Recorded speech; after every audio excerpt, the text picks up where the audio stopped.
എല്ലാവർക്കും നമ്മുടെ ഇന്നത്തെ ക്ലാസ്സിലേക്ക് സ്വാഗതം. ഇന്ന് നാം പഠിക്കാൻ പോകുന്നത് ലെറ്റർ മൾട്ടിപ്ലിക്കേഷൻ അഥവാ അക്ഷര ഗുണനം. ഇവിടെ നോക്കിയേ, കുറച്ച് തീപ്പെട്ടികൾ ഉപയോഗിച്ചുകൊണ്ട് ഞാൻ കുറച്ച് ത്രികോണങ്ങൾ ഉണ്ടാക്കിയിട്ടുണ്ട് അല്ലേ. നോക്കിയേ, 1, 2, 3, 4 ത്രികോണം അല്ലെ. അപ്പൊ 4 ത്രികോണങ്ങൾ ഞാൻ കുറച്ച് തീപ്പെട്ടിക്കുള്ളികൾ ഇങ്ങനെ വെച്ചുകൊണ്ട് 4 ത്രികോണങ്ങൾ ഉണ്ടാക്കിയിട്ടുണ്ട്. അപ്പൊ ഈ 4 ത്രികോണങ്ങൾ ഉണ്ടാക്കാൻ വേണ്ടി എനിക്ക് എത്ര തീപ്പെട്ടികളുടെ ആവശ്യം വന്നു? ഇവിടെ നോക്കിയേ, ആദ്യത്തെ ഉണ്ടാക്കാൻ 3 വെച്ചു അല്ലെ. അടുത്തതിന് ഞാൻ 3 വെച്ചു, പിന്നെ ഇവിടെ 3 വെച്ചു, ഇവിടെയും 3 വെച്ചു അല്ലെ. അങ്ങനെ മൊത്തം എത്ര തീപ്പെട്ടികൾ എനിക്ക് ആവശ്യം വന്നു ഈ ത്രികോണങ്ങൾ ഉണ്ടാക്കാൻ? 3 + 3 അല്ലെ, +3 +3 അല്ലെ. അപ്പൊ മൊത്തം എനിക്ക് 3 3 6 3 9 3 12 12 തീപ്പെട്ടികളിൽ ആവശ്യം വന്നത് ഈ 4 ത്രികോണങ്ങൾ ഉണ്ടാക്കാൻ. അപ്പൊ നമുക്ക് വേണമെങ്കിൽ ഈ 3 + 3 + 3 + 3 അങ്ങനെ നമുക്ക് കൂട്ടാം. അതല്ലെങ്കിൽ നമുക്ക് എങ്ങനെ എന്ത് ചെയ്താൽ മതി? 3 തീപ്പെട്ടികൾ എത്ര ഉണ്ട്? 4 പ്രാവശ്യം ഉണ്ട് അല്ലെ. അപ്പൊ 1 2 3 4. അപ്പൊ നമുക്ക് ഇതിന് പകരം എങ്ങനെ എഴുതാം? 3 × അല്ലെ, 3 എത്ര പ്രാവശ്യം ഉണ്ട്? 1 2 3 4 4 അല്ലെ. അപ്പൊ ഇങ്ങനെ വേണമെങ്കിൽ നമുക്ക് ചെയ്യാം. ഒന്നുകിൽ നമുക്ക് ഇങ്ങനെ 3 3 3 കൂട്ടി പോവാം, അതല്ലെങ്കിൽ 3 4 പ്രാവശ്യം ഉണ്ട് അല്ലെ. അതുകൊണ്ട് 3 × 4 12 ഇങ്ങനെ വേണമെങ്കിൽ നമുക്ക് ചെയ്യാം. അങ്ങനെയാണെങ്കിൽ ഇപ്പൊ 4 ത്രികോണങ്ങളാണ് നമ്മൾ ഉണ്ടാക്കിയത് അല്ലെ. ഇനി എനിക്കൊരു 10 ത്രികോണം ഉണ്ടാക്കണം എന്ന് വിചാരിക്കുക ഇതേ രൂപത്തിൽ. അങ്ങനെയാണെങ്കിൽ എത്ര തീപ്പെട്ടിക്കൊള്ളി വേണ്ടി വരും? നമുക്കറിയാം, നോക്കിയാൽ ഒരെണ്ണത്തിന് 3 തീപ്പെട്ടിക്കൊള്ളി, രണ്ടാമത്തേന് വീണ്ടും 3, പിന്നത്തേന് 3 വീണ്ടും 3 അല്ലെ. അപ്പൊ അങ്ങനെ നമുക്ക് എത്ര? 3 + 3 + 3 അങ്ങനെ നമ്മൾ 10 പ്രാവശ്യം ആഡ് ചെയ്യേണ്ടി വരും അല്ലെ. അതിന് പകരം നമുക്ക് എന്ത് ചെയ്താൽ മതി? ഇവിടെ ചെയ്ത പോലെ 3നെ 10 കൊണ്ട് ഗുണിച്ചാൽ മതി അല്ലെ. അപ്പൊ 3 × 10 അല്ലെ. 10 ത്രികോണം ഉണ്ടാക്കാൻ എത്ര വേണ്ടി വരും? 10നെ 3 കൊണ്ട് ഗുണിക്കുക അല്ലെ, അതായത് 30. അപ്പൊ 30 തീപ്പെട്ടിക്കൊള്ളികൾ വേണം നമുക്ക് എത്ര ഉണ്ടാക്കാൻ? 10 ത്രികോണങ്ങൾ ഉണ്ടാക്കാൻ. അപ്പൊ നോക്കിയാൽ ത്രികോണങ്ങൾ എത്ര ത്രികോണം ഉണ്ടാക്കലും നാം എന്ത് ചെയ്താൽ മതി? അതിനെ 3 കൊണ്ട് ഗുണിച്ചു കഴിഞ്ഞാൽ നമുക്ക് എത്ര തീപ്പെട്ടിക്കൊള്ളി വേണമെന്ന് കിട്ടും അല്ലെ. ഇനി നമ്മൾ കഴിഞ്ഞ ക്ലാസ് ചെയ്ത പോലെ തന്നെ ഇത് ലെറ്റേഴ്സ് ഉപയോഗിച്ച്, അക്ഷരങ്ങൾ ഉപയോഗിച്ച് എങ്ങനെ എഴുതാൻ പറ്റും? ഇപ്പൊ ഉദാഹരണത്തിന് നോക്കിയാൽ നമുക്ക് ഈ ത്രികോണങ്ങളുടെ എണ്ണത്തെ നമുക്ക് T ആണെന്ന് വിചാരിക്കാം. Number of triangles. Number of triangles വെച്ചാൽ ത്രികോണങ്ങളുടെ എണ്ണം. അപ്പൊ ത്രികോണങ്ങളുടെ എണ്ണം നമ്മൾ T ആണെന്ന് കൊടുത്തു. ടി എന്ന് പറഞ്ഞ ലെറ്റർ കൊടുത്തു. ഇനി നമുക്ക് ഇതേപോലെ നോക്കിയാൽ നമ്പർ ഓഫ് എന്താണ്? തീപ്പെട്ടികളുടെ എണ്ണം അല്ലെ. അപ്പൊ മാച്ചസ്റ്റിക്സ്. നമ്പർ ഓഫ്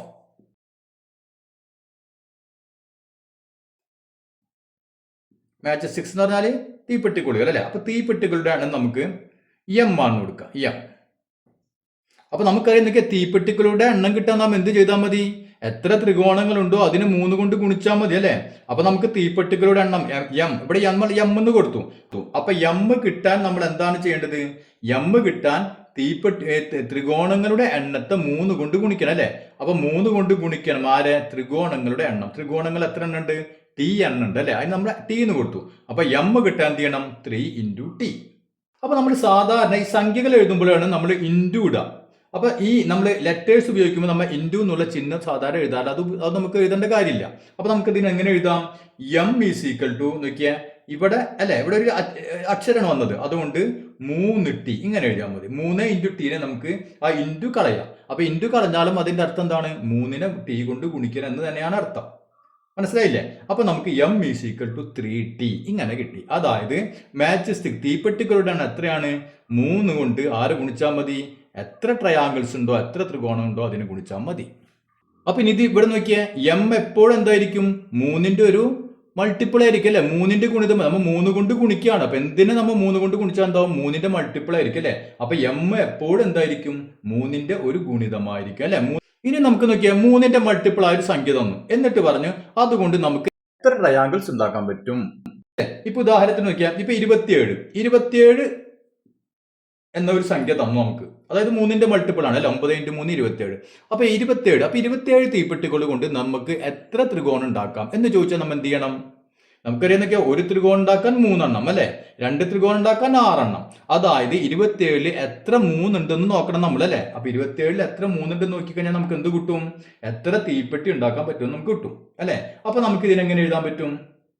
നോക്കിയേ, നമ്പർ ഓഫ് ട്രയാങ്കിൾസ് അല്ലെ. നമ്പർ ഓഫ് ട്രയാങ്കിൾസ് അതായത് ത്രികോണങ്ങളുടെ എണ്ണം കിട്ടണമെങ്കിൽ നാം എന്ത് ചെയ്താൽ മതി?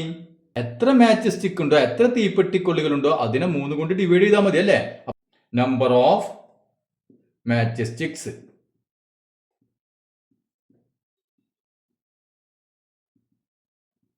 അതായത് തീപ്പെട്ടികളുടെ എണ്ണം അല്ലെ, അതിനെ നാം എന്ത് ചെയ്താൽ മതി, 3 കൊണ്ട് ഡിവൈഡ് ചെയ്താൽ മതി, 3 കൊണ്ട് ഹരിച്ചാൽ മതി.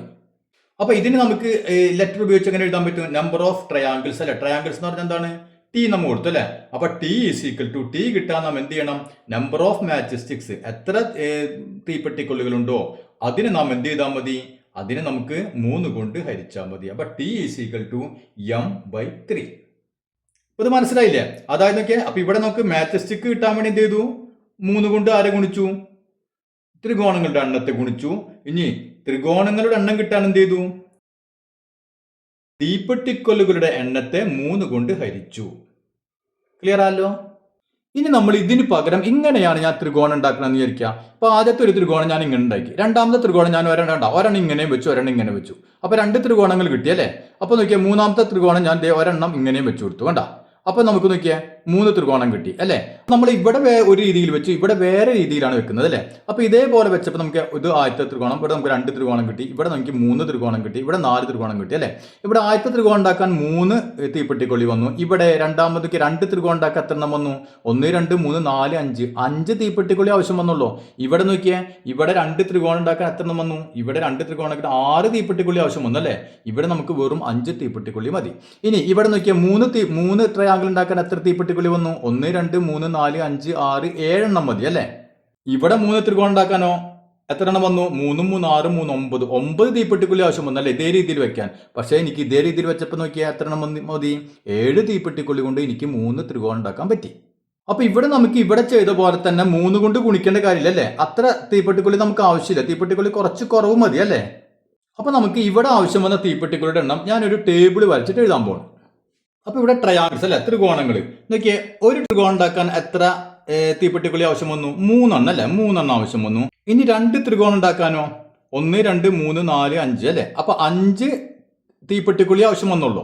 ഇനി 3 ത്രികോണം ഉണ്ടാക്കാനോ 1 2 3 4 5 6 7 തീപ്പെട്ടിക്കൊള്ളി ആവശ്യം വന്നുള്ളൂ. ഇനി 4 ത്രികോണം ഉണ്ടാക്കാനോ 1 2 3 4 5 6 7 8 9 തീപ്പെട്ടിക്കൊള്ളിയെ നമുക്ക് ആവശ്യം വരുന്നുള്ളൂ.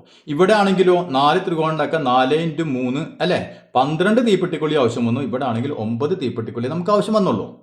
അപ്പൊ ഇവിടെ നമുക്ക് ഈ തീപ്പെട്ടിക്കൊള്ളിയുടെ എണ്ണം ത്രികോണങ്ങളുടെ എണ്ണം തമ്മിൽ എന്താണ് ബന്ധം? ഇവിടെ നമുക്കറിയാം തീപ്പെട്ടിക്കൊള്ളിയുടെ എണ്ണം കിട്ടണ 3 കൊണ്ട് ഗുണിച്ചാൽ മതി അല്ലെ. ത്രികോണങ്ങളുടെ എണ്ണത്തെ 3 കൊണ്ട് ഗുണിച്ചാൽ മതി. ഇവിടെ അങ്ങനെയല്ല ബന്ധം അല്ലെ, 3 കൊണ്ട് ഗുണിച്ചാൽ കിട്ടുമോ, കിട്ടില്ല. ഇവിടെ നോക്കിയേ, ഇതാണ് ആദ്യത്തെ ത്രികോണം അല്ലെ. ആദ്യത്തെ ത്രികോണം ഉണ്ടാക്കാൻ നോക്കിയാൽ തീപ്പെട്ടിക്കൊള്ളി എങ്ങനെ വെച്ചു, 2 എണ്ണം ഇങ്ങനെ വെച്ചു, ഒരെണ്ണം ഇങ്ങനെ വെച്ചു അല്ലെ. അപ്പൊ നമുക്ക് എങ്ങനെ എഴുതാം, 2 + 1 എന്ന് എഴുതാം അല്ലെ. അപ്പൊ നമുക്ക് ഇവിടെ 2 + 1 എന്ന് എഴുതാം, 2 + 1. അങ്ങനെ നമുക്ക് 3 തീപ്പെട്ടിക്കൊള്ളികൾ. ഇനി ഇവിടെ നോക്കിയേ, ഈ ത്രികോണം അല്ലെ, 2 ത്രികോണം ഉണ്ടാക്കാൻ വേണ്ടി നോക്കിയാൽ 2 തീപ്പെട്ടിക്കൊള്ളി ഇങ്ങനെ വെച്ചു, പിന്നെ 2 തീപ്പെട്ടിക്കൊള്ളി ഇങ്ങനെ വെച്ചു അല്ലെ, പിന്നെ ഒരെണ്ണം ഇങ്ങനെയും വെച്ചു. അതായത് 2 2 ഉണ്ട് അല്ലെ. അപ്പൊ നമുക്ക് 2 × 2 + 1 എന്ന് എഴുതാം അല്ലെ. അപ്പൊ നമുക്ക് അതേപോലെ എഴുതാം 2 × 2 അല്ലെ. ഈ 2 × 2 അപ്പൊ 4 കിട്ടി. പിന്നെ അതിൻ്റെ കൂടെ നമ്മൾ 1 കൂട്ടുന്നു അല്ലെ. ഇനി ഇത് വെക്കാനോ നോക്കിയേ, ആദ്യത്തത് 2 എണ്ണം ഇങ്ങനെ വെച്ചു, പിന്നെ 2 എണ്ണം ഇങ്ങനെ വെച്ചു, പിന്നെ 2 എണ്ണം ഇങ്ങനെ വെച്ചു, പിന്നെ ഒരെണ്ണം ഇങ്ങനെയും വെച്ചു അല്ലെ. അതായത് എത്ര 2 ഉണ്ട്, 3 2 ഉണ്ട്. അപ്പൊ നമുക്ക് എങ്ങനെ എഴുതാം, 2 × 3 അല്ലെ, 2 × 3 3 2 ഉണ്ട്, പിന്നെ ഒരെണ്ണം കൂടി വെച്ചു +1 അല്ലെ. അതുപോലെ ഇവിടെ നോക്കിയേ, ഇങ്ങനെ വെച്ചു, പിന്നെ ഇങ്ങനെ വെച്ചു, ഇങ്ങനെ വെച്ചു, ഇങ്ങനെ വെച്ചു അല്ലെ. പിന്നെ അവസാനം ഒരെണ്ണം ഇങ്ങനെയും വെച്ചു. അതായത് എത്ര 2 ഉണ്ട്, 4 2 ഉണ്ട്. അപ്പൊ നമുക്ക് എങ്ങനെ എഴുതാം, 2 × 4 അല്ലെ. അപ്പൊ 2 × 4 പിന്നെ ഒരെണ്ണം കൂടിയും വെച്ചു അല്ലെ, 1. അപ്പൊ നമുക്ക് ഇതേ രൂപത്തിൽ എഴുതാം. അപ്പൊ ഇവിടെ നോക്കിയാൽ ഈ തീപ്പെട്ടികളുടെ എണ്ണം 3 എന്ന് പറഞ്ഞാൽ 2 + 1 5 എണ്ണം കിട്ടിയത് നമ്മൾ മനസ്സിലായില്ലേ. 2 × 2 + 1 അപ്പൊ 2 × 2 4 1 5. ഇവിടെ കിട്ടിയതോ 3 ത്രികോണങ്ങൾ ഉണ്ടാക്കിയ 2 × 3 + 1. അങ്ങനെ നമുക്ക് 7 തീപ്പെട്ടിക്കൊള്ളികൾ. ഇവിടെ ആണെങ്കിൽ 2 × 4 + 1 2 × 4 8 + 1 9. അങ്ങനെ നമുക്ക് 9 തീപ്പെട്ടിക്കൊള്ളികൾ വേണ്ടി വരും അല്ലെ. ഇനി നമുക്ക് ഇവർ തമ്മിലുള്ള ബന്ധം നോക്കിയേ, ത്രികോണത്തിന്റെ എണ്ണത്തിന് നാം എന്ത് ചെയ്തു, 2 കൊണ്ട് ഗുണിച്ചു അല്ലെ. 2 കൊണ്ട് ഗുണിച്ചിട്ട് അതിന്റെ കൂടെ 1 കൂട്ടി അല്ലെ. അപ്പൊ നോക്കിയാൽ 2 ത്രികോണങ്ങൾ ഉണ്ടാക്കുകയാണെങ്കിൽ നമ്മൾ എന്ത് ചെയ്തു, അതിനെ 2 കൊണ്ട് ഗുണിച്ചു. അപ്പൊ 2 × 2 4, അതിന്റെ കൂടെ 1 കൂട്ടി. 3 ത്രികോണം ഉണ്ടാക്കാനോ 3നെ 2 കൊണ്ട് ഗുണിച്ചു അല്ലെ. 3നെ 2 കൊണ്ട് ഗുണിച്ചിട്ട് 1 കൂട്ടി. ഇനി 4 ത്രികോണം ഉണ്ടാക്കാനോ 4നെ 2 കൊണ്ട് ഗുണിച്ചു, അതിലൂടെ 1 കൂട്ടി. അപ്പൊ എത്ര ത്രികോണം ഉണ്ടാക്കാൻ നാം എന്ത് ചെയ്താൽ മതി? അതിനെ 2 കൊണ്ട് ഗുണിച്ചിട്ട് അതിന്റെ കൂടെ 1 കൂട്ടിയാൽ മതി അല്ലെ. ഇപ്പൊ നോക്കിയാൽ ഒരു ത്രികോണം ഉണ്ടാക്കാൻ നോക്കിയാൽ ഇപ്പൊ 1നെ 2 കൊണ്ട് ഗുണിച്ചു, 1നെ 2 കൊണ്ട് ഗുണിച്ചു എന്ന് പറഞ്ഞാൽ 2 തന്നെ അല്ലെ, അതിന്റെ കൂടെ 1 കൂട്ടി. അപ്പൊ നമുക്ക് ഇതുപോലെ ഒരു 10 ത്രികോണം ഉണ്ടാക്കാൻ വിചാരിക്കുക. അങ്ങനെയാണെങ്കിൽ എത്ര തീപ്പെട്ടിക്കൊള്ളി വേണ്ടി വരും? എന്ത് ചെയ്താൽ മതി? 10നെ 2 കൊണ്ട് ഗുണിക്കുക അല്ലെ. 10നെ നോക്കിയാൽ 10നെ നമ്മൾ 2 കൊണ്ട് ഗുണിച്ചു, എന്നിട്ട് എന്ത് ചെയ്താൽ മതി? അതിന്റെ കൂടെ 1 കൂട്ടിയാൽ മതി. അപ്പൊ 10 × 2 20, 20 + 1 21. അപ്പൊ 10 ത്രികോണം ഉണ്ടാക്കാൻ നമുക്ക് എത്ര തീപ്പെട്ടിക്കൊള്ളി വേണ്ടി വരും? 21 തീപ്പെട്ടിക്കൊള്ളി വേണ്ടി വരും. അപ്പൊ അങ്ങനെ നമുക്കിപ്പോ 50 തീപ്പെട്ടി ഉണ്ടാക്കാൻ എത്ര എണ്ണം വേണ്ടി വരും? 50നെ 2 കൊണ്ട് ഗുണിക്കുക അല്ലെ. എത്ര എണ്ണം വേണോ അതിനെ 2 കൊണ്ട് ഗുണിക്കുക, അതിന്റെ കൂടെ 1 കൂട്ടുക. അപ്പൊ നമുക്ക് തീപ്പെട്ടികളുടെ എണ്ണം കിട്ടി. അപ്പൊ നമുക്ക് ഇക്കാര്യം ഈ ലെറ്റേഴ്സ് ഉപയോഗിച്ചുകൊണ്ട് എങ്ങനെ എഴുതാം അത് നമുക്കൊന്ന് നോക്കാം.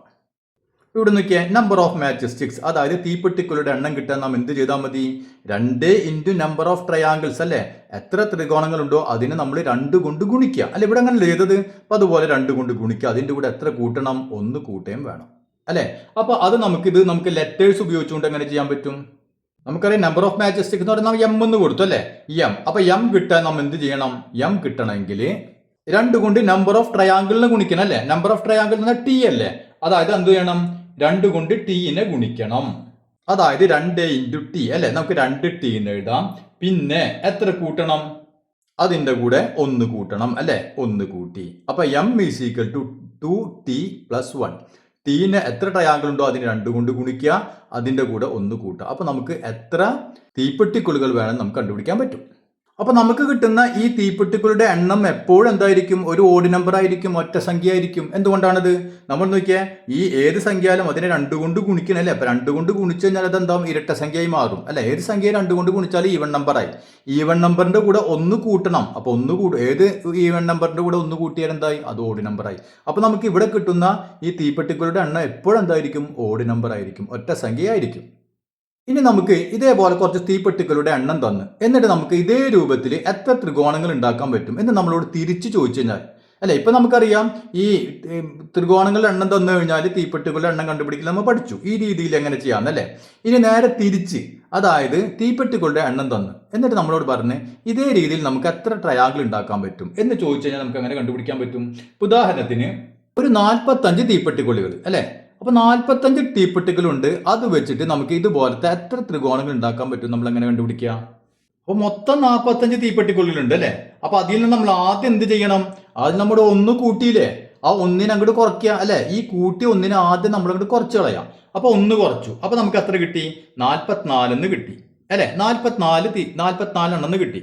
ഇനി നാം എന്ത് ചെയ്താൽ മതി നോക്കിയാൽ? ത്രികോണത്തിന്റെ എണ്ണത്തെ നാം 2 കൊണ്ട് ഗുണിക്കല്ലേ. അപ്പൊ നാം എന്ത് ചെയ്താൽ മതി? ഇതിൽ എത്ര 2 ഉണ്ടെന്ന് നോക്കിയാൽ മതി അല്ലെ. അപ്പൊ നമ്മൾ അടുത്ത സ്റ്റെപ്പ് എന്ത് ചെയ്താൽ മതി? ഈ 44നെ 2 കൊണ്ട് ഹരിച്ചാൽ മതി അല്ലെ. അപ്പൊ 44നെ 2 കൊണ്ട് ഹരിച്ചാൽ നമുക്ക് എത്ര കിട്ടി? 22 കിട്ടി അല്ലെ. അപ്പൊ 22 ത്രികോണങ്ങൾ നമുക്ക് ഉണ്ടാക്കാൻ പറ്റും, ഇതേ രൂപത്തിൽ ഉണ്ടാക്കാൻ പറ്റും. എത്ര? എന്തുകൊണ്ട്? 45 തീപ്പെട്ടിക്കൊള്ളി ഉപയോഗിച്ചുകൊണ്ട് നമുക്ക് 22 ത്രികോണങ്ങൾ ഉണ്ടാക്കാൻ പറ്റും. ഇനി ഒരു 51 തീപ്പെട്ടിക്കൊള്ളിയാണെന്ന് വിചാരിക്കുക. 51 തീപ്പെട്ടിക്കൊള്ളി കൊണ്ട് എത്ര ത്രികോണങ്ങൾ ഉണ്ടാക്കാൻ പറ്റും? ആദ്യം നമ്മൾ എന്ത് ചെയ്യണം? 51ൽ നിന്ന് 1 കുറയ്ക്കുക അല്ലെ. 51ൽ നിന്ന് 1 കുറച്ചാൽ നമുക്ക് 50 കിട്ടി. ഇനി എന്ത് ചെയ്യണം? 50നെ 2 കൊണ്ട് ഡിവൈഡ് ചെയ്യണം. അപ്പൊ എത്ര കിട്ടും നമുക്ക്? 25 അല്ലെ. അപ്പൊ 25 ത്രികോണങ്ങൾ നമുക്ക് ഉണ്ടാക്കാൻ പറ്റും. അപ്പൊ ഈ പറഞ്ഞ കാര്യം നമ്മൾ ലെറ്റർ ഉപയോഗിച്ച് എഴുതാണെങ്കിൽ എന്ത് വേണം? നമുക്ക് ത്രികോണങ്ങൾ എത്ര ത്രികോണങ്ങൾ ഉണ്ടാക്കാൻ കണ്ടുപിടിക്കും അല്ലെ. അപ്പൊ ടി എന്ന് പറഞ്ഞാൽ നമ്മൾ ത്രികോണങ്ങളുടെ എണ്ണം. അത് കിട്ടാൻ നാം എന്ത് ചെയ്യണം?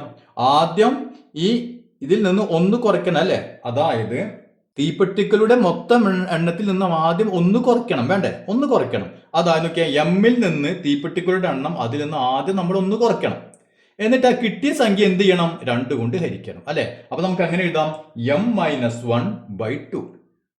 അപ്പൊ എത്ര തീപ്പെട്ടികളുണ്ടോ അതിൽ നിന്ന് 1 കുറയ്ക്കാം. 1 കുറച്ചതിന് ശേഷം എന്ത് ചെയ്യാം? നമുക്ക് 2 കൊണ്ട് അതിനെ ഹരിക്കാം അല്ലെ. അപ്പൊ അത് ചെയ്താൽ നമുക്ക് എന്ത് കിട്ടും? തീപ്പെട്ടികളുടെ എണ്ണം നമുക്ക് കിട്ടും അല്ലെ. ട്രയാങ്കിളിന്റെ എണ്ണം നമുക്ക് കിട്ടും. അപ്പൊ ഈ ഭാഗം നിങ്ങൾക്ക് കുറച്ച് ബുദ്ധിമുട്ടായി തോന്നും, പക്ഷെ നല്ല വണ്ണം ശ്രദ്ധിച്ച് കേൾക്കുക. അപ്പൊ നിങ്ങൾക്ക് പിന്നെ ഇത് മനസ്സിലായി കഴിഞ്ഞാൽ പിന്നെ നമുക്ക് വളരെ എളുപ്പത്തിൽ പഠിക്കാൻ പറ്റും. ഇനി നമുക്ക് നമ്മുടെ ടെക്സ്റ്റ് ബുക്കിൽ പേജ് നമ്പർ 172 കുറച്ച് ചോദ്യങ്ങളുണ്ട്, അതൊന്ന് ചെയ്ത് നോക്കാം. അപ്പൊ ഇതാണ് നമ്മുടെ ഒന്നാമത്തെ ചോദ്യം. We can make squares also with match sticks അല്ലെ. നമ്മൾ തീപ്പെട്ടികൾ കൊണ്ട് നേരത്തെ എന്താ ഉണ്ടാക്കിയത്? ത്രികോണങ്ങളാണ് ഉണ്ടാക്കിയത്. അപ്പൊ അതുപോലെ തന്നെ തീപ്പെട്ടികൾ ഉപയോഗിച്ച് നമ്മൾ എന്ത് ചെയ്തിട്ടുണ്ട്? ഇവിടെ ഇതേപോലെ കുറച്ച് സ്ക്വയറുകൾ ഉണ്ടാക്കിയിട്ടുണ്ട്. ഇനി നമ്മുടെ ഒന്നാമത്തെ ചോദ്യം എന്താണെന്ന് നോക്കിയാൽ, as we go on making such squares what is the relation between the number of squares and the number of match sticks used. അപ്പൊ ഇതുപോലെ നമ്മൾ സ്ക്വയർ ഉണ്ടാക്കുകയാണെങ്കിൽ ഈ നമ്മൾ ഉപയോഗിക്കുന്ന തീപ്പെട്ടിക്കൊള്ളുകളുടെ എണ്ണവും അതുപോലെ തന്നെ ഈ സ്ക്വയറിന്റെ എണ്ണവും തമ്മിൽ എന്താണ് ബന്ധം? നമ്മൾ നേരെ ത്രികോണത്തിൽ എഴുതില്ലേ? ത്രികോണത്തിൽ നമ്മൾ രണ്ട് തരത്തിൽ ത്രികോണങ്ങൾ ഉണ്ടാക്കി എന്നിട്ട് അവ തമ്മിലുള്ള ബന്ധം കണ്ടുപിടിച്ചല്ലേ? അതുപോലെ ഇവിടെ നോക്കി ഇങ്ങനെ സ്ക്വയറുകൾ ഉണ്ടാക്കുകയാണെങ്കിൽ ആ സ്ക്വയറിന്റെ എണ്ണവും തീപ്പെട്ടിക്കൊള്ളിയുടെ എണ്ണവും തമ്മിൽ എന്താണ് ബന്ധം എന്നാണ് ചോദിച്ചിട്ടുള്ളത്. ഇവിടെ നോക്കിയേ, ആദ്യത്തെ സ്ക്വയർ ഉണ്ടാക്കാൻ എന്താ 4 തീപ്പെട്ടിക്കൊള്ളി ആവശ്യം വന്നു. 2 സ്ക്വയർ ഉണ്ടാക്കാൻ എത്ര തീപ്പെട്ടിക്കൊള്ളി ആവശ്യം വന്നു? 4 4 8 എണ്ണം അല്ലെ. 3 എണ്ണം ഉണ്ടാക്കാനോ 4 4 4 അല്ലെ. അതായത് 4 എണ്ണം വെച്ച് ഇങ്ങനെ കൂടി പോകുന്നു. അപ്പൊ ഒരു സ്ക്വയർ ഉണ്ടാക്കാൻ എന്ത് ചെയ്താൽ മതി? 1നെ 4 കൊണ്ട് ഗുണിക്കുന്നു അല്ലെ. 1നെ 4 കൊണ്ട് ഗുണിച്ചാൽ 4 എന്ന് കിട്ടി. ഇനി 2 സ്ക്വയർ ഉണ്ടാക്കണമെങ്കിലോ 2 × 4 അല്ലെ. 2 × 4 നമുക്ക് 8 എന്ന് കിട്ടി അല്ലെ. ഇനി 3 സ്ക്വയർ ഉണ്ടാക്കണമെങ്കിൽ 3 × 4 കണ്ട 3 × 4 നമുക്ക് 12 കിട്ടി. അതായത് നമുക്ക് എത്ര സ്ക്വയർ ഉണ്ടാക്കണമെങ്കിലും അതിന് എന്ത് ചെയ്താൽ മതി? 4 കൊണ്ട് ഗുണിച്ചു കഴിഞ്ഞാൽ നമുക്ക് തീപ്പെട്ടിക്കൊള്ളുകളുടെ എണ്ണം കിട്ടും അല്ലെ. അപ്പൊ നമുക്ക് അങ്ങനെ എഴുതാം. നമ്പർ ഓഫ് മാച്ച് സ്റ്റിക്സ്, അതായത് തീപ്പെട്ടിക്കൊള്ളുകളുടെ എണ്ണം ഈസ് ഈക്വൽ ടു എന്താണ്? നമ്പർ ഓഫ് സ്ക്വയേഴ്സ് അല്ലെ. അതായത് സമചതുരങ്ങളുടെ എണ്ണം ഇൻറ്റു 4 അല്ലെ. അതിന് നമ്മൾ 4 കൊണ്ട് ഗുണിച്ചാൽ മതി. എത്ര ചതുരങ്ങളുണ്ടോ സമചതുരമുണ്ടോ അതിനെ നമ്മൾ 4 കൊണ്ട് ഗുണിച്ചു കഴിഞ്ഞാൽ നമുക്ക് എന്ത് കിട്ടും? തീപ്പെട്ടിക്കൊള്ളുടെ എണ്ണം കിട്ടും അല്ലെ. ഇതാണ് നമ്മുടെ ഉത്തരം. ഇനി അതിൽ രണ്ടാമത്തെ ചോദ്യം നോക്കിയാൽ എന്താണ് രണ്ടാമത് സബ് ക്വസ്റ്റ്യൻ ചോദിച്ചിട്ടുള്ളത്? Right this relation denoting the number of squares by S and the number of matches sticks by M. നമ്മൾ നേരത്തെ ചെയ്ത അതേപോലെ തന്നെ ഇവിടെ എന്താണ്? നമ്പർ ഓഫ് സ്ക്വയറുകളുടെ എണ്ണം എസും പിന്നെയോ തീപ്പെട്ടിക്കൊള്ളുകളുടെ എണ്ണം എമ്മും. അപ്പൊ നമ്മൾ നമ്പർ ഓഫ് സ്ക്വയേഴ്സ് അല്ലെ, സ്ക്വയറുകളുടെ എണ്ണം എസ് ആന്ന് കൊടുക്കുക. നമ്പർ ഓഫ് മാച്ച് സ്റ്റിക്സ് തീപ്പെട്ടിക്കൊള്ളുകളുടെ എണ്ണം എം ആന്ന് കൊടുക്കുക അല്ലെ. അങ്ങനെയാണെങ്കിൽ നമുക്ക് ഈ ബന്ധം എങ്ങനെ എഴുതാൻ പറ്റും? നോക്കിയാൽ നമ്പർ ഓഫ് മാച്ച് സ്റ്റിക്സ് അല്ലെ. Number of match sticks M ആണ് നമുക്ക് കൊടുത്തിട്ടുള്ളത് അല്ലെ. അപ്പൊ നമ്മൾ എന്ത് എഴുതാം? എം ഈസ് ഈക്വൽ ടു അല്ലെ. എം ഈസ് ഈക്വൽ ടു എന്താണ്? നമ്പർ ഓഫ് സ്ക്വയേഴ്സ് എന്ന് പറയുന്നത് എന്താണ്? എസ് ആണ് അല്ലെ. അപ്പൊ number of squares S into 4 കണ്ടാ, ഇൻറ്റു 4. അപ്പൊ നമ്പർ ഓഫ് മാച്ച് സ്റ്റിക്സ് അല്ലെ, മാച്ച് സ്റ്റിക്സിന് പകരം നമ്മൾ എന്ത് കൊടുത്തു? എം. അപ്പൊ എം ഈസ് ഈക്വൽ ടു എന്താണ്? നമ്പർ ഓഫ് സ്ക്വയേഴ്സ് അല്ലെ, സ്ക്വയറുകളുടെ എണ്ണം. നമ്പർ ഓഫ് സ്ക്വയേഴ്സ് എസ് അല്ലേ. അപ്പൊ എസ് ഇൻറ്റു 4 കണ്ട, ഈ 4 അങ്ങോട്ട് ഇട്ട് കൊടുത്തു. M is equal to S into 4. അപ്പൊ നമുക്കറിയാം എന്തൊക്കെ ലെറ്റർ അല്ലെ, ലെറ്ററുകൾ ഇങ്ങനെ എഴുതുമ്പോൾ ഇൻറ്റു ഇടേണ്ട കാര്യമില്ല. അപ്പൊ നമുക്ക് അങ്ങനെ എഴുതാം. എം ഈസ് ഒന്ന് മാറ്റി എഴുതാണ്. M is equal to 4s അല്ലെ. എസ് ഇൻറ്റു 4 നമുക്ക് ഇവിടെ ഇൻറ്റു ഇടേണ്ട കാര്യമില്ല അല്ലെ. അപ്പൊ 4s എന്ന് എഴുതാം. ഇനി അതിൽ നമ്മൾ മൂന്നാമത്തെ ചോദ്യം നോക്കിയേ, എന്താണ് ചോദിച്ചിട്ടുള്ളത്? What kind of numbers are S and M അല്ലെ. അപ്പൊ ഇതിൽ എം എന്നും എസ് എന്ന് പറഞ്ഞത് ഏത് തരത്തിലുള്ള സംഖ്യകളായിരിക്കണം? ഏത് തരത്തിലുള്ള സംഖ്യകളായിരിക്കണം ഈ എമ്മും എസും? ഇവിടെ നോക്കിയേ, എസ് എന്ന് പറഞ്ഞാൽ നമ്പർ ഓഫ് സ്ക്വയർ ആണ് അല്ലെ, സ്ക്വയറുകളുടെ എണ്ണാണ്. അപ്പൊ എന്ത് വേണത്? 1 2 3 4 അങ്ങനെ ഏതെങ്കിലും എണ്ണായിരിക്കും അല്ലെ. അതായത് ഒരു എണ്ണൽ സംഖ്യ ആയിരിക്കുന്നത് അല്ലെ. അതായത് നാച്ചുറൽ നമ്പർ ആയിരിക്കണം ഏത്? എസ് അല്ലെ. സ്ക്വയറുകളുടെ എണ്ണല്ലേ. അപ്പൊ എണ്ണം നമ്മൾ 1 2 3 അങ്ങനെയല്ല എണ്ണ. അപ്പൊ അതിൽ ഏതെങ്കിലും ഒരു നമ്പർ ആയിരിക്കണ്ടേ. അപ്പൊ നമുക്ക് എന്തെന്ന് എഴുതാം? S is equal to S is a natural number, അതൊരു എണ്ണൽ സംഖ്യ ആയിരിക്കും അല്ലെ. അപ്പൊ S is a natural number, അതായത് എസ് എന്ന് പറഞ്ഞത് മലയാളം മീഡിയക്കാരുടെ എണ്ണൽ സംഖ്യ ആയിരിക്കും. എസ് ഒരു എണ്ണൽ സംഖ്യയാണ്. ഇനി എമ്മോ? M is a multiple of 4 അല്ലെ, 4ന്റെ ഗുണിതമായിരിക്കും അല്ലെ. അപ്പൊ എത്ര സ്ക്വയർ ഉണ്ട് അതിനെ നമ്മൾ 4 കൊണ്ട് ഗുണിക്കണം. അപ്പൊ എപ്പോഴും നമുക്ക് കിട്ടുന്ന ഉത്തരം തീപ്പെട്ടിക്കൊള്ളുടെ എണ്ണ എപ്പോഴത്തെ എന്തായിരിക്കും? 4ന്റെ മൾട്ടിപ്പിൾ ആയിരിക്കും. 4 16 അല്ലെ. അപ്പൊ അങ്ങനെ പോയിട്ട് 4ന്റെ മൾട്ടിപ്പിൾ 4ന്റെ ഗുണിതമായിരിക്കും എപ്പോഴും നമുക്ക് എം ആയിട്ട് കിട്ടുക. അതാണ് ഇത് M is a multiple of 4. ഇനി അതിലെ നാലാമത്തെ ചോദ്യം നോക്കിയാൽ എന്താണ് ചോദിച്ചിട്ടുള്ളത്? For a multiple of 4 how do we calculate the number of squares that can be made with that many match sticks. അതായത് 4ന്റെ ഗുണിതമായ 4ന്റെ മൾട്ടിപ്പിൾ ആയ ഒരു സംഖ്യ തന്നു കഴിഞ്ഞാൽ അത്രയും തീപ്പെട്ടിക്കൊള്ളുകൾ കൊണ്ട് എത്ര ചതുരങ്ങൾ ഉണ്ടാക്കാം അല്ലെ. അപ്പൊ എത്ര ചതുരങ്ങൾ ഉണ്ടാക്കാം എന്ന് നമ്മൾ എങ്ങനെയാണ് കണ്ടുപിടിക്കുക? അതായത് നമുക്കൊരു സംഖ്യ തന്നു, ആ സംഖ്യ തന്നു കഴിഞ്ഞാൽ അതിൽ നിന്ന് ഇതേ രൂപത്തിൽ എത്ര സ്ക്വയറുകൾ ഉണ്ടാക്കാം എന്ന് നമ്മൾ എങ്ങനെ കണ്ടുപിടിക്കും? നമുക്കറിയാം എത്ര തീപ്പെട്ടിക്കലുകൾ ഉണ്ടോ അതിനെന്ത് ചെയ്താൽ മതി? അതിനെ 4 കൊണ്ട് ഡിവൈഡ് ചെയ്താൽ മതി അല്ലേ. ഇപ്പൊ നോക്കിയാൽ ഇപ്പൊ 16 തീപ്പെട്ടിക്കൊല്ലുകൾ ഉണ്ടെങ്കിൽ 16നെ 4 കൊണ്ട് ഡിവൈഡ് ചെയ്യുക. അപ്പൊ നമുക്ക് 4 ഉത്തരം കിട്ടും. 4 × 4 16 അല്ലെ. അപ്പൊ അതുപോലെ നമുക്ക് എത്ര തീപ്പെട്ടിക്കൊല്ലാണോ അതിനെ 4 കൊണ്ട് ഹരിച്ചു കഴിഞ്ഞാൽ നമുക്ക് എന്ത് കിട്ടും? എത്ര ചതുരങ്ങൾ ഉണ്ടാക്കാൻ പറ്റും എന്ന് നമുക്ക് കിട്ടും. നോക്കിയേ, നമ്പർ ഓഫ് സ്ക്വയേഴ്സ് അല്ലെ, അതായത് ചതുരങ്ങളുടെ എണ്ണം കിട്ടാൻ നാം എന്ത് ചെയ്താൽ മതി? നമ്പർ ഓഫ് മാച്ച് സ്റ്റിക്സ്, അതായത് തീപ്പെട്ടിക്കൊല്ലുകളുടെ എണ്ണം അതിനെ എന്തുകൊണ്ട് ഹരിച്ചാൽ മതി? 4 കൊണ്ട് ഹരിച്ചാൽ മതി അല്ലെ. അപ്പൊ നമുക്ക് എത്ര സ്ക്വയർ നമുക്ക് ഉണ്ടാക്കാൻ പറ്റും നമുക്ക് കിട്ടും. ഇനി നമ്മൾ അഞ്ചാമത്തെ നോക്കിയേ, right this calculation also using letters അല്ലെ. അതായത് ഈ പറഞ്ഞ കാര്യങ്ങൾ അക്ഷരങ്ങൾ ഉപയോഗിച്ച് നമ്മൾ എഴുതാം, അക്ഷരങ്ങൾ ഉപയോഗിച്ചിട്ട്. അപ്പൊ നമ്പർ ഓഫ് സ്ക്വയേഴ്സ് കിട്ടാൻ എന്ത് ചെയ്യണം? നമ്പർ ഓഫ് മാച്ചസ്റ്റിക്സിന് 4 കൊണ്ട് ഹരിച്ചാൽ മതി അല്ലേ. അപ്പൊ നമ്പർ ഓഫ് സ്ക്വയേഴ്സ്, സ്ക്വയറുകളുണ്ട്, നമ്മൾ എന്താ പറഞ്ഞത്? സ്ക്വയേഴ്സ്, നമ്പർ ഓഫ് സ്ക്വയേഴ്സ് നമ്മൾ എസ് എന്ന് കൊടുത്തു അല്ലെ. അപ്പൊ നമുക്ക് ഇതിന് പകരം എസ് എന്ന് കൊടുക്കാം. അതായത് നമ്പർ ഓഫ് സ്ക്വയേഴ്സ് കിട്ടാൻ നാം എന്ത് ചെയ്യണം? Number of matchsticks, number of matchsticks M അല്ലെ. അപ്പൊ എമ്മിനെ എന്ത് ചെയ്താൽ മതി? 4 കൊണ്ട് ഹരിച്ചാൽ മതി അല്ലെ. അപ്പൊ S is equal to M by 4. അതായത് സ്ക്വയറുകളുടെ എണ്ണം കിട്ടാൻ തീപ്പെട്ടിക്കൊല്ലുടെ എണ്ണത്തെ 4 കൊണ്ട് ഹരിച്ചാൽ മതി. മനസ്സിലായല്ലോ? അപ്പൊ ഇന്നത്തെ ക്ലാസ് എല്ലാവർക്കും മനസ്സിലായെന്ന് വരുന്നു. ഇനി നമുക്ക് ബാക്കിയുള്ള ചോദ്യങ്ങൾ അടുത്ത ക്ലാസ്സിൽ ചെയ്യാം.